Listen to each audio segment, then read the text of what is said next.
প্রিয় দর্শক, আপনারা জানেন দেশে এই মুহূর্তে নির্বাচনই মূল ইস্যু, কিন্তু নির্বাচনের আগে যে বিষয়গুলো নিয়ে আলোচনা হয় সেরকম কিছু ঘটনা কিন্তু ঘটছে। যেমন নির্বাচনে জোট হবে কিভাবে, কোন দল কার সঙ্গে যাবে, এটা নিয়ে যেমন আলোচনা হচ্ছে, তেমনি বিএনপি 237 জন তাদের সম্ভাব্য ক্যান্ডিডেটের নাম ঘোষণা করেছেন, সেটা নিয়ে আলোচনা চলছে। যারা অখুশি হয়েছেন তারা টায়ার জ্বালিয়ে রাজপথ বন্ধ করে তাদের দাবির কথা বলছেন। আবার নির্বাচনী প্রচারণা চালাতে গিয়ে শুরুর দিনেই দেখা গেল যে বিএনপির একজন প্রার্থী গুলিবিদ্ধ হলেন এবং তার সঙ্গে থাকা আরেকজন তো গুলিতে মারাই গেলেন। তো সামনের দিনগুলিতে কি হবে? এটা কি আরো বাড়তে থাকবে? এটা কি দলগত দলীয় কোনো অসন্তোষের ব্যাপার নাকি অন্য কোনো ব্যাপার? এই যে এগুলিকে অন্য যেভাবে আমরা ব্যাখ্যা করি না কেন, কিন্তু সাধারণ মানুষের কাছে এগুলি কিন্তু একটা আইন শৃঙ্খলার একটা অবনতি বলে একটা মনে করবো। এরকম পরিস্থিতিতে নির্বাচনী আচরণ নিয়ে আমরা সামনের দিকে অগ্রসর হচ্ছি। তার মধ্যে একটা বিস্ফোরা হিসেবে রয়ে গেছে যে জুলাই সনদ কিভাবে পাশ হবে, জুলাই সনদের ভিত্তিতে নির্বাচন হবে নাকি নির্বাচনের পরে জুলাই সনদ পাশ হবে, এগুলো নিয়ে আলোচনা হচ্ছে। এই আলোচনাগুলো আমরা আমরা করছি প্রতিনিয়ত।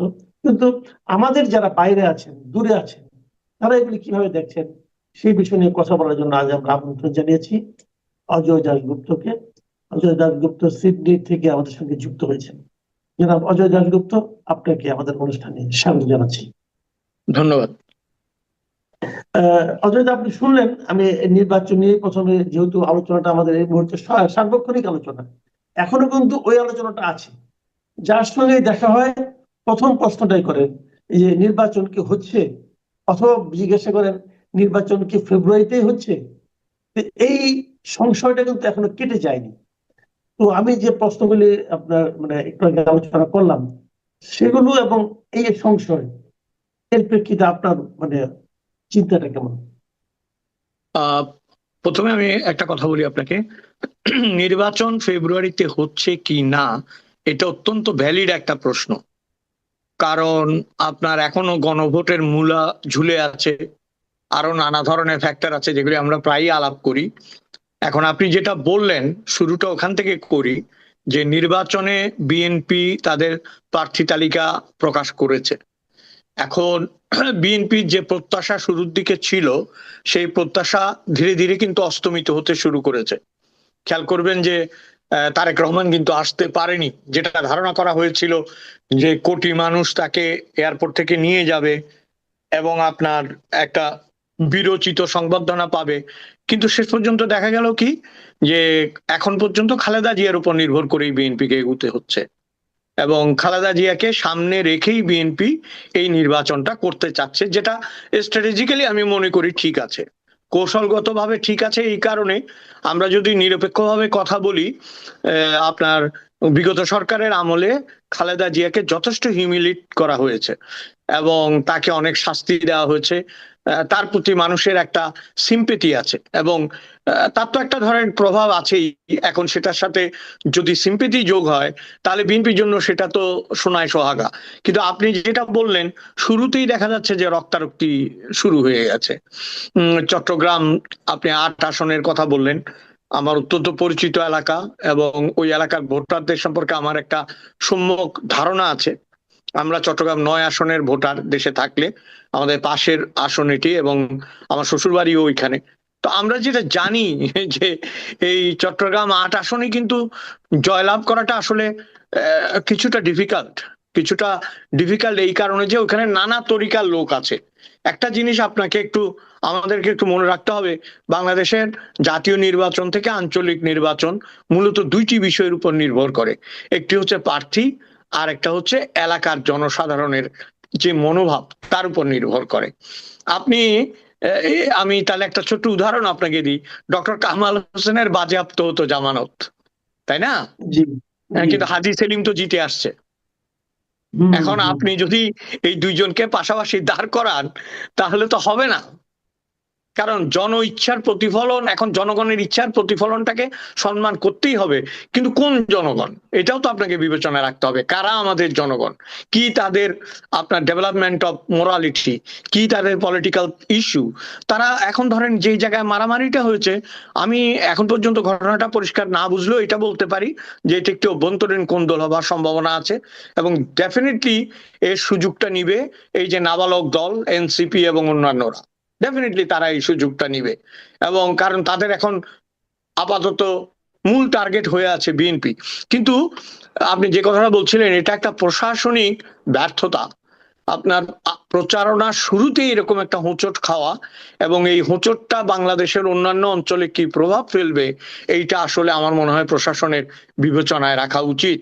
এবং বিএনপি যেটা মনে করছে মাসুদ ভাই, যে ভোটে দাঁড়ালেই পার হয়ে যাব, হ্যাঁ হয়তো মানুষের ভোটে পার হওয়ার সম্ভাবনা আছে, বিশেষ করে যদি আওয়ামী লীগ ভোটে না দাঁড়ায়, তাহলে নানা ধরনের ইকুয়েশনে বিএনপির সম্ভাবনা প্রবল।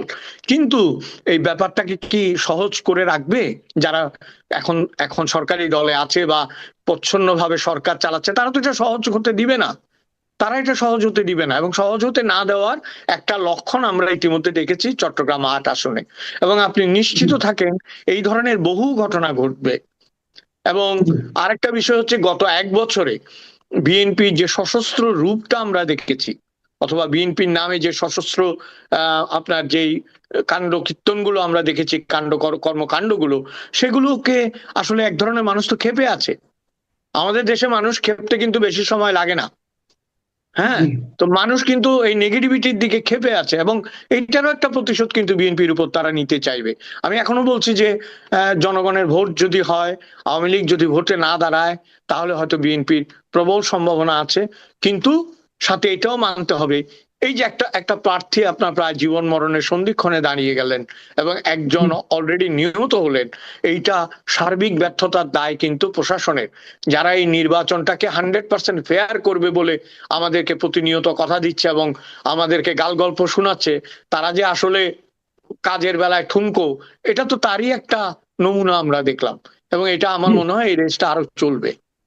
নির্বাচন নিয়ে আরেকটা প্রসঙ্গ একটু আলাপ করতে চাই, সেটা হলো আপনি জানেন যে এর মধ্যে জুলাই সনদ দিয়ে প্রসঙ্গ উঠেছে, এবং জুলাই সনদটা কিভাবে পাশ করা হবে, কিভাবে বাস্তবায়ন করা হবে, সেটা নিয়ে আলোচনা হচ্ছে।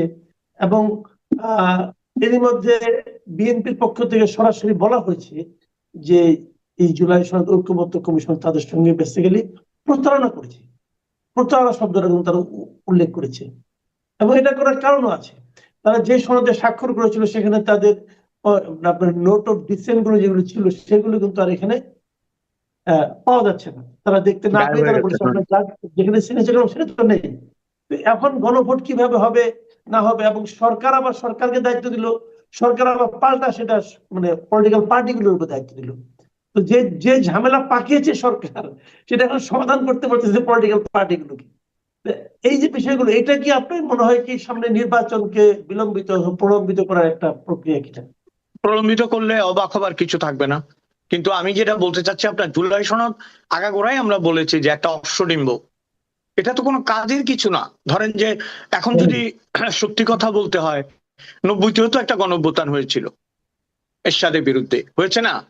তো সেখানে কি 90-এর কি সনদ করতে হয়েছে? 90 সনদ আছে কিছু? 90 ডিসেম্বরের কোন সনদ আছে? সনদ থাকতে হবে কেন? ভাবখানায় এই একটা সরকার প্রধানকে দেশ ত্যাগে বাধ্য করা হয়েছে, বা দেশ ত্যাগে তাকে দেশ ত্যাগ করতেই হয়েছে শেষ পর্যন্ত। তো এইটা তো পৃথিবীর নানা দেশে ঘটেছে। খেয়াল করবেন আপনি, পৃথিবীর বহু দেশে রাষ্ট্রপ্রধান, সরকার প্রধান, এমনকি সম্রাট মানে তো মানে নেক্সট টু দ্য গড, তারপরে ধরেন রাজা বাদশাহ, এরাও পালিয়ে গেছে, ধর্মীয় নেতারাও পালিয়ে গেছে। কিন্তু তার মানে কি এই যে খোল নলচে সব পাল্টে দিতে হবে?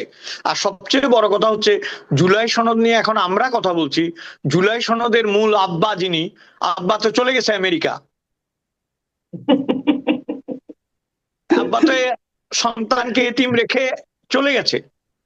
হ্যাঁ, মানে আলী জিয়াদও গেছেন, এবং তার সঙ্গে আপনার ওনার যে সহকারী ছিলেন নাকি মনির হায়দার, সিনিয়র সচিব পদমর্যাদার, উনি আরো আগে চলে গেছেন। আরো আগে মানে চলে গেছে। সাবজেক্ট তো করে চলে এই গেছে। চলে যাওয়ার পিছনে দুইটা কারণ থাকতে পারে না? একটা কারণ হতে পারে যে তারা বুঝে গেছে যে তাদের চলে যেতে হবে। হ্যাঁ, এইটা একটা। হ্যাঁ, আরেকটা হচ্ছে যে আমার যা পাওয়ার, আমার যা করার আমি করেছি, এবার যাও তুমি এটা নিয়ে তুমি এটা নিয়ে মুড়ি খাও, বসে বসে মুড়ি খাও পুরা জাতি। একটা কথা, একটা কথা হলো কি জানেন, আলী রিয়াজ মানে আই এম সো লাকি, এখন নিজেকে অনেক লাকি মনে হয়। তা একবার উনি সিডনি এসেছিলেন, দেখা হওয়ার কথা ছিল। তখন মনে জি। হয়েছিল আনফরচুনেটলি দেখা হয় নাই, এখন মনে হচ্ছে মোস্ট ফরচুনেটলি তার সাথে দেখাটা হয় নাই, সৌভাগ্য যে দেখাটা হয় নাই। হ্যাঁ, কারণ একটা জিনিস কি জানেন তো, মানে বিষয় আছে। আপনি অন্য যে কোনো বিষয়ে অধ্যাপনা বা জ্ঞানী হলে আপনি যে আমাদের দেশ চালাতে পারবেন এরকম কোনো গ্যারান্টি নেই কিন্তু। হ্যাঁ, Right. আপনি আপনি বঙ্গবন্ধুর কথাই বলেন, কিংবা মৌলানা ভাসানীর কথাই বলেন, কিংবা আমাদের দেশের মনি সিং এর কথাই বলেন, যাদের কথাই বলেন, যারা আমাদের জাতীয় নেতা, অনেক বড় বড় নেতা, আপনি দেখবেন তাদের এডুকেশনাল ব্যাকগ্রাউন্ড কতটা স্ট্রং সেটা ব্যাপার নয়, তারা কতটা মানুষের সাথে মিশতে পেরেছে, তাই না? সেরকম হলে তো প্রত্যেকটা ঢাকা বিশ্ববিদ্যালয়ের ভাইস চ্যান্সেলরকে 5 বছর পর পর রাষ্ট্রপতি করা উচিত, তাই না? ওরা তো সবচেয়ে বেশি শিক্ষিত, কিন্তু সেটা তো হবার নয়। এই ভদ্রলোক, আমার যেটা ধারণা, আমি জানি না, এখানে তো অনেক ধরনের কথাবার্তা রটে, ডিপ স্টেটের যে ব্যাপার, পে রোলে নাম থাকার যে ব্যাপার, আমেরিকার পে রোলে নাম আছে, এটা তো চমকে ওঠার মতো একটা ঘটনা, তাই না? এবং এটা তো সাংঘাতিক একটা ঘটনা যে আমি আপনার হয়ে কাজ করি, কিন্তু আরেকটা দেশের পে রোলে আমার নাম আছে। এইটা, যিনি এই কাজটা করেন তিনি অত্যন্ত শিক্ষিত লোক, তিনি জানেন কনফ্লিক্ট অফ ইন্টারেস্ট কাকে বলে। সুতরাং তিনি এক দোষে দোষী নন, তিনি ডবল দোষে দোষী, তিনি জেনে অপরাধ করেন। এই ভদ্রলোক সম্পর্কে আমার যেটা অবজারভেশন সেটা হচ্ছে যে he was trying to do some damage, কিছু ড্যামেজ করতে চেয়েছে আমাদের সংবিধান এবং আমাদের জাতীয়তার, আমাদের মুক্তিযুদ্ধের। সেই ড্যামেজের যে অংশটা তিনি পেরেছেন ওইটা করে দিয়ে তিনি চলে গেছেন। এই জন্য আমি বললাম যে আব্বা চলে গেছে, কারণ এটা আব্বার চিন্তা প্রসূত। হ্যাঁ, এখন প্রশ্ন হচ্ছে এইটাকে সামনে কিভাবে এগিয়ে নেবে। যেমন ধরেন, আপনি খেয়াল করবেন যে কোনো কিছু ছাড়াই আমরা এই বৈজ্ঞানিক সমাজতন্ত্র, শেষ পর্যন্ত দেখা গেল যে বৈজ্ঞানিক তো নাই, সমাজতন্ত্র পালিয়ে গেল, বুঝছেন? তো এই এই ভেগগুলি, এই টার্মগুলি, এগুলি খুবই খারাপ। জুলাই সনদ টার্মটা আমার কাছে মনে হচ্ছে ইটস ফেক, এটা একটা ভুয়া জিনিস। আমি দায়িত্ব নিয়ে বলতে পারি এটা একটা ভুয়া জিনিস। এবং কিছু আচ্ছা, আপনি একটা কথা মনে করেন তো, কি বলেছিল কি জানি, জনপ্রজাতন্ত্রী বাংলাদেশ। আরে ভাই, গণপ্রজাতন্ত্রী আর জনপ্রজাতন্ত্রী, যে লোকটা চাষাবাদ করে, যে লোকটা দোকানে কুমড়ো আর মিষ্টি, কি বলে আপনার, ফল বিক্রি করে, যে লোকটা রিক্সা চালায়, তার কাছে এই জনপ্রজাতন্ত্রী গণপ্রজাতন্ত্রী এগুলোর কোনো মূল্য আছে? আমাদের দেশে যারা 18 বছর বয়সে ভোটার হয়েছে, নবীন ভোটার, এই প্রসঙ্গে আমি আপনাকে একটা ছোট্ট গল্প বলি। আসামে বেশ কয়েক বছর আগে ভোটের সময় যে সমস্ত নবীন ভোটাররা ভোট দিতে এসেছে তাদের সকলকে একটা করে ফুল দেয়া হয়েছিল। ডাজন্ট ম্যাটার সে কোন দলের, তাকে একটা করে ফুল দিয়ে বরণ করে বলেছে ওয়েলকাম টু ডেমোক্রেসি। আমাদের এই প্রক্রিয়াগুলিতে যাওয়া উচিত, যে যারা নবীন ভোটার তাদেরকে স্বাগত জানানো। এসব জুলাই সনদ ফনদ না। যেমন আমরা এই যে দেশে আছি, এই দেশে আমরা দ্বৈত নাগরিক, অস্ট্রেলিয়া এবং বাংলাদেশের। আমরা যে এই দেশে ভোট দিই, আমরা কিন্তু পেন্সিল দিয়ে ভোট দিই, পেন্সিল দিয়ে মার্ক করি। পেন্সিল দিয়ে মার্ক করলে কি হয় জানেন তো? ওই যে আমাদের দেশে মুদির দোকানে একটা পেন্সিল আটকে থাকে না, ওরকম একটা দড়ির মধ্যে একটা পেন্সিল রাখে, ওইটা দিয়ে টিক দিয়ে আপনার বাক্সে ফেলে দেয়। এবং আরেকটা জিনিস দেখেন, আমি আগেও বলেছিলাম এই কথাটা, 1 থেকে 8 নাম্বার পর্যন্ত যত ক্যান্ডিডেট আছে সবাইকে আপনার ভোট দিতে হবে, নাহলে কিন্তু আপনি ওই ভোটটা বাতিল হয়ে যাবে। কিন্তু আপনি প্রায়োরিটি দিবেন কিভাবে? যে আপনি আওয়ামী লীগকে 1 নম্বরে দেন, বা বিএনপিকে 1 নম্বরে দেন, 2 নম্বরে কমিউনিস্ট পার্টিকে দেন, 8 নম্বরে জামাতকে দেন। ওদের কথা হচ্ছে আমার রাষ্ট্রের নিয়ম এবং আইন অনুযায়ী, সংবিধান অনুযায়ী যারা যারা ভোটে দাঁড়িয়েছে তাদের প্রত্যেকের অধিকার আছে তোমার ভোট পাওয়ার। তুমি জানাও কাকে তুমি 1 নম্বরে চাও, কাকে 8 নম্বরে চাও। এই যখন গণতন্ত্রের কথা উঠলোই, আমরা কিন্তু আরেকটা গণতন্ত্র দেখলাম, গতকালকে দেখলাম আমরা, যে জি, নিউ ইয়র্ক শহরে, বিশ্বের সবচেয়ে মানে গুরুত্বপূর্ণ শহর যেটা, বিভিন্ন দেশের লোক সেখানে থাকেন, সেই নিউ ইয়র্ক শহর কিন্তু ওখানে একজন মেয়র নির্বাচিত হলেন, এবং উনি একদম রীতিমতো ওখানকার প্রেসিডেন্টের বিরোধিতার মুখেও কিন্তু মেয়র হয়েছেন। তো এই নিউ ইয়র্ক শহরের এই মেয়র যে মামদানি হলেন, এটা নিয়ে আপনার মূল্যায়নটা একটু শুনতে চাই। আমি আপনাকে যেটা বলতে চাই, আপনি বলেছেন যে নিউ ইয়র্ক পৃথিবীর সবচেয়ে শহর। এখানে আমি একটু মতবিরোধ করি। যেমন ধরেন, আচ্ছা। ভারতীয় ক্রিকেট দল জিতলে আমি আনন্দিত হই, আমার বিমর্ষ হওয়ার কোনো কারণ নেই। ভালো খেলে, জিতে, ঠিক আছে। কিন্তু ভারতীয় মিডিয়াগুলি এমন একটা প্রচার করে, মনে হয় পৃথিবীতে আর কোনোদিন কেউ জিতে নাই, বুঝছেন? হ্যাঁ, আমি মহিলা ক্রিকেটের কথা বলছি না, ওইটা ওয়ান্ডারফুল সেলিব্রেশন, ওইটা আমি 100% একমত। কিন্তু পুরুষগুলি জিতলে ধরেন এমন একটা ভাব করে, খেলেই 8টা দেশ ক্রিকেট, 8-10টা দেশ, যাই হোক। আমি কেন বলছি এই কথাটা, আমেরিকা প্রচার এবং প্রসারে মনে করা হয় যে নিউ ইয়র্কের মতো সিটি আর পৃথিবীতে নাই। এখানে একটা ছোট্ট গল্প বলি আপনাকে। একটা কাপড় দুই দেশে একসাথে আবিষ্কার হয়েছিল, লন্ডনে এবং নিউ ইয়র্কে। লন্ডন ওইটা প্যাটেন্ট দাবি করে যে আমরা প্রথম করেছি, কথাটা কিন্তু সত্য। কিন্তু এমন চাপ আমেরিকার, ওই কাপড়ের নাম দিতে হলো নাইলন, NY আর LON, নিউ ইয়র্ক আর লন্ডন। ও, নাইলন বুঝতে এইভাবে পেরেছেন? এসেছে? এটা জানতাম না কিন্তু। হ্যাঁ, নাইলন নামটা ওইভাবে এসছে, মানে জোর করে হলেও সে থাকবে। নাইলন মানে NY আর LON, নিউ ইয়র্ক আর লন্ডন। হ্যাঁ, তো প্রশ্ন হচ্ছে, আচ্ছা ঠিক আছে, কিন্তু এটা আমাদের স্বীকার করতে হবে যে পৃথিবীর অন্যতম বিজনেস হাব হচ্ছে নিউ ইয়র্ক, রাত্রে ঘুমায় না এমন একটি শহর হচ্ছে নিউ ইয়র্ক, পৃথিবীর অনেক আবিষ্কারের তীর্থভূমি হচ্ছে নিউ ইয়র্ক। সেই জায়গায় যে ভদ্রলোক জয়লাভ করেছেন, তার মা ভারতীয়, তার পিতা একজন আফ্রিকান, উগান্ডার সম্ভবত, এবং তার যে ব্যাকগ্রাউন্ড। তার পিতাও ভারতীয়, তার পিতাও ভারতীয়। হ্যাঁ, মুশকিল হচ্ছে, আমি যেটা বলতে চাচ্ছি আপনাকে, যে এই মাল্টিকালচারাল অ্যাটমসফিয়ার যেটা নিউ ইয়র্ক ধারণ করে, এইটাকে আগে আমরা একটু সম্মান করি। তার মানে ওই দেশে পিওর ডেমোক্রেসি আছে, মানুষের অধিকার আছে, সেই কারণে তার মতো মানুষ জিতে আসতে পারে, যে কিনা ট্রাম্পের বিরুদ্ধেও কথা বলে। বুঝতে পেরেছেন? যে কিনা ট্রাম্পকে জিতার পরে যে বাণীটা দিয়েছে, সেটাও সাংঘাতিক কিন্তু, যে দেখো আমরা কিন্তু করেছি, করে দেখিয়েছি। হ্যাঁ, এটা তো মনে রাখতে হবে যে সে তো মীরা নায়ারের ছেলে না। হ্যাঁ, তার মা তো মীরা নায়ার। হ্যাঁ, তো এই তার বাবাও অত্যন্ত নামকরা মানুষ এবং বিচক্ষণ মানুষ। কিন্তু প্রশ্ন হচ্ছে, এই ব্যাকগ্রাউন্ড থেকে একজন মানুষ নিউ ইয়র্কের মেয়র হয়েছে, এর আগে লন্ডনের মেয়র হয়েছে পাকিস্তানি এক ভদ্রলোক, এর আগে আপনার, হ্যাঁ, তার আগে আমরা দেখেছি আপনার কি বলে যে ট্রাম্প গভর্নমেন্ট, জো বাইডেনের গভর্নমেন্টে কমলা হ্যারিস ছিল, ভারতীয় বংশোদ্ভূত, এবং ব্রিটেনের প্রধানমন্ত্রী হয়েছে। এটা অবিশ্বাস্য।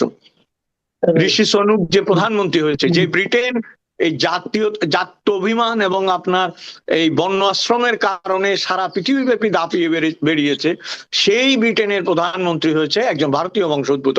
So this is the glory.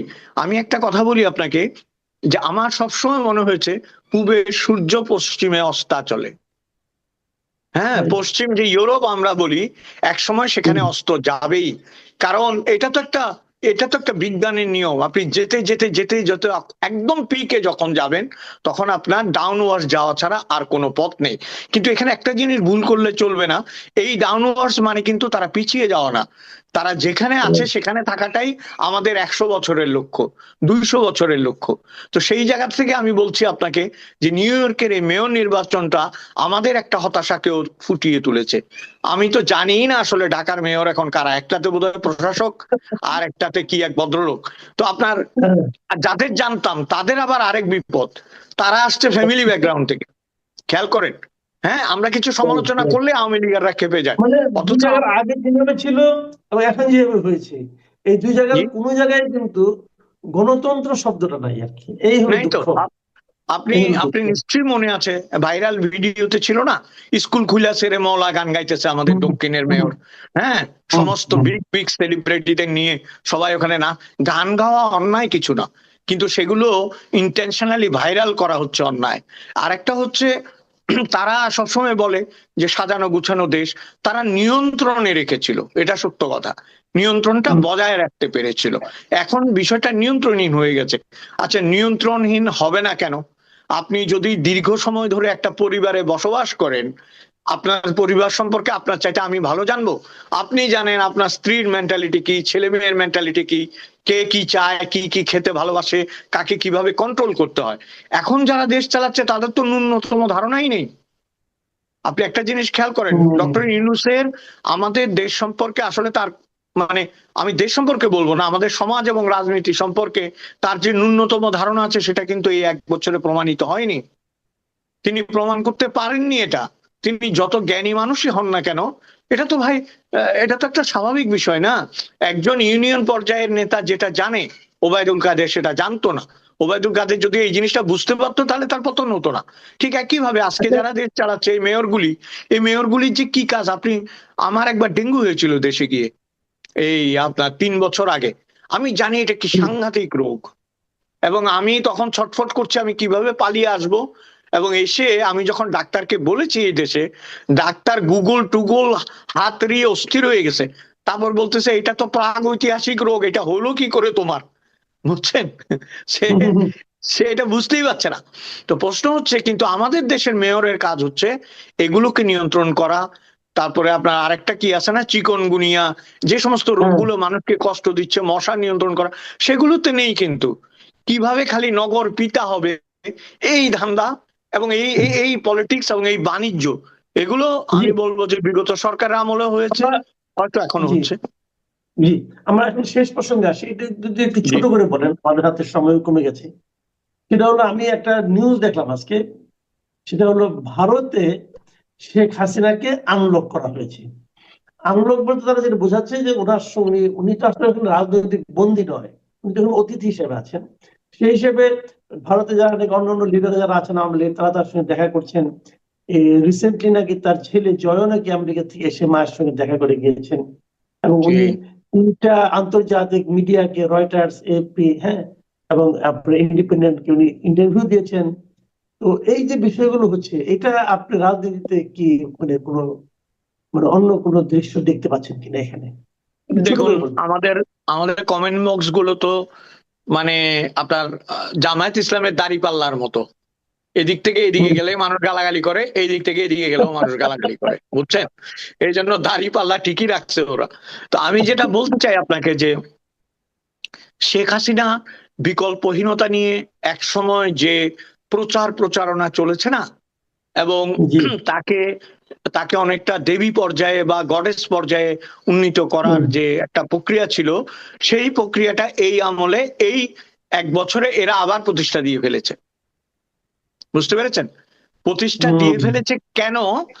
আপনি খেয়াল করেন, একমাত্র জুলাই আন্দোলন বা তথাকথিত যে আপনার, আমি তথাকথিত বলবো না, যে আন্দোলনটা হয়েছে এটা তো সত্য, এবং সেখানে যে মানুষজন মারা গেছে এটাও সত্য।